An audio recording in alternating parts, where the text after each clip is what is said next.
क्लासा साहब ये सज़ाएं सामने आ गई हैं। कहा जाता है उस दिन जो है वो एक तख्ता उलटने की कोशिश की गई थी। जनरल आसिम मुनीर के खिलाफ एक कू था, जो कि प्राइम मिनिस्टर ने हमारे अपने इंटरव्यू में ये बात कही थी। क्या आपको लगता है कि ये उस वाकई ऐसा हुआ था, और अगर ऐसा हुआ था तो ये सज़ाएं जस्टिफाइड हैं? ये एक एतराज़ किया जा रहा है कि जस्टिफाइड नहीं है ये सज़ाएं। जी बहुत शुक्रिया।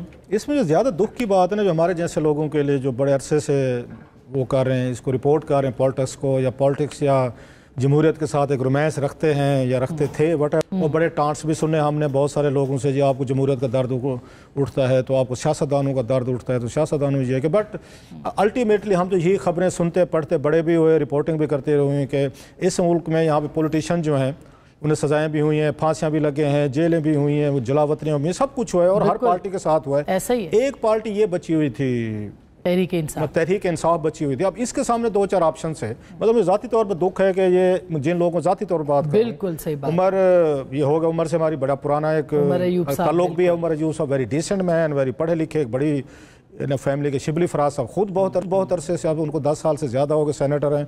मैं तो उनको स्टैंडिंग कमेटीज़ में देखते रहता हूँ। One of the best parliamentarians, पढ़े लिखे समझदार हैं। अच्छा, जरताज गुल साहिबा ने मस से, मैंने अभी उनको रिसेंटली कमेटीज़ में जाके देखना शुरू किया है। उन्होंने बड़ा ग्रूम किया अपने आप को, मतलब उन्होंने अच्छे तरीके से ग्रूम किया। Good parliamentarian again. सड़कों पर क्या करें, दैट्स अनदर स्टोरी। मैं एक और आपके साथ मतलब ट्रेजिडी मैं शेयर करना चाह रहा हूँ, बाकी तो गुफ्तगू होती रहेगी, हो भी रही है।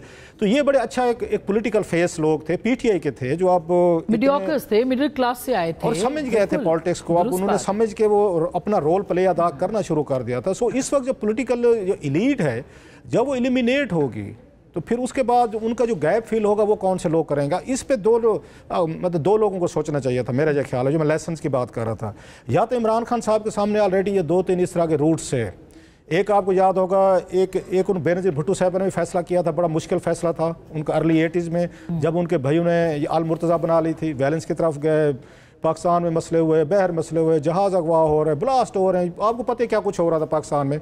तो बेनज़ीर भुट्टो साहब ने अपने आप को डिस्टेंस किया। उस तरह का जो मिलिटराइज्ड किस्म का विंग था कि we will settle score with general Zia. उन्हें यह लगा कि जनरल ज़िया के साथ हम आगे स्कोर सेटल करने के चक्कर में अपनी पूरी पार्टी को बैन भी करा बैठेंगे, और यही जनरल ज़िया चाहते भी हैं कि हमसे टक्कर लें और हम इनको एलिमिनेट करें पूरी पीपल्स पार्टी को। सो वेरी स्मार्टली उन्होंने अपने आप को उनसे डिस्टेंस किया, एक पोलिटिकल फेस बनी, और जाके उनको उसके बाद 2 दफ़ा वज़ीर आज़म बनी आज भी उनकी पार्टी में। एक तो ये भी रोल मॉडल हो सकते थे खान साहब के लिए कि हमने जाके इस तरह की वैलेंस वाली पॉलिटिक्स में नहीं जाना, यहाँ फांसियां भी लोग लगते हैं, जेल में भी जाते हैं, सजाएं भी होती हैं।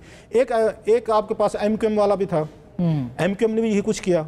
उन्होंने भी एक अपना वैलिड विंग बना लिया, मुखालफिन को हैंडल करना, डील का, रियासत के साथ उनका भी टकराव हुआ, और फिर अल्टीमेटली इतने बड़े लंबे प्रोसेस के बाद वो भी एक पॉलिटिकल फेस बने। आपके सामने है कि एक उनका आया, मैं उसकी डिटेल में मर्ज किया उन्होंने जी लास्टली। अब नवाज शरीफ साहब से भी सीख सकते थे, एक सॉफ्ट किस्म की को उनकी पार्टी के अंदर भी तो हुई है। नवाज शरीफ साहब को तो हक ही समझा जाता है, एस्टैब्लिशमेंट के साथ उनके कभी कोई आइडियल तल्लुकात नहीं रहे। जनाब मुशर्रफ के दौर में भी उन्होंने जेलें भुगती, उनको जलावतनियाँ हुई, दहशत गर्दियाँ हुई, उनकी पार्टी के लोग भी जेल में, सब कुछ रहे।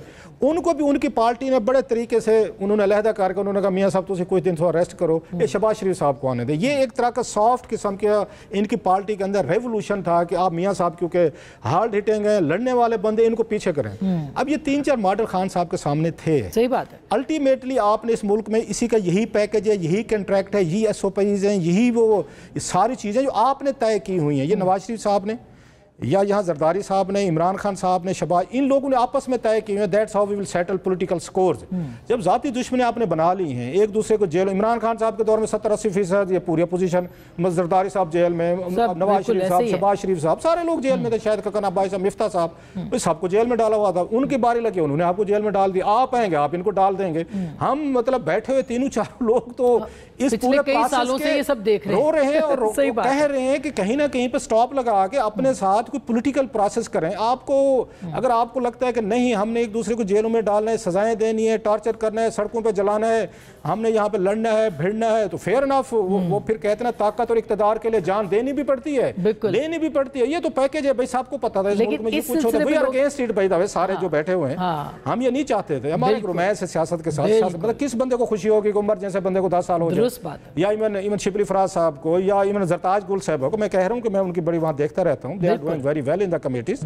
पर हुकूमत को भी इस लेवल पे जाके 10-10 साल पार्लियामेंट को खाली करके अगर आपने भी कोई डिक्टेटरशिप कायम करनी है, आपने भी नॉर्थ कोरिया बनाना है, चीन बनाना है, रशिया बनाना है, तो ठीक है फिर